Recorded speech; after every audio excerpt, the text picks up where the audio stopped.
আসসালামু আলাইকুম গাইস, আপনারা সবাই কেমন আছেন? আশা করি সবাই ভালো আছেন। আলহামদুলিল্লাহ আমি অনেক ভালো আছি। আজকে অনেকদিন পরে আপনাদের মাঝে একটা নতুন ব্লগ ভিডিও নিয়ে এলাম। ভালো লাগলে লাইক কমেন্ট শেয়ার অবশ্যই করবেন।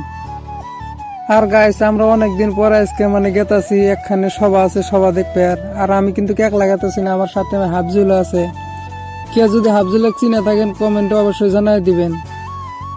মেলা দিন আগে যে একটা জাম্বুরা পাড়ার ভিডিও বানাইছিলাম, জাম্বুরা গাছ থেকে পড়ে গেছিল হাফজুল, এই চ্যাংরাই জাম্বুরা গাছ থেকে পড়ে গেছিল। আজকে মেলা দিন বাদে বাড়িতে আইসে কয়জন অল্প ঘুরে ঘুরে আসি গে, আমরা গেতাছি সবাই দেখবেন নিগে।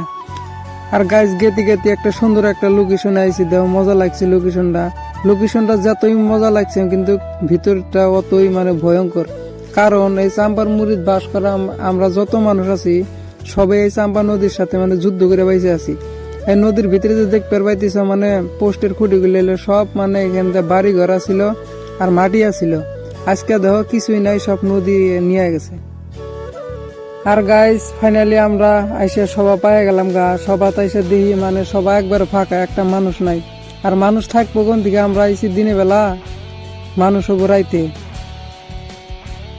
খালি সবার ভিতরে খালি মৌলানা মুন্সি ঘুরে বেড়াইতেছে। আজকে যে কত মৌলানা মুন্সি রাইতে ধরা পড়বো আল্লাহ জানে।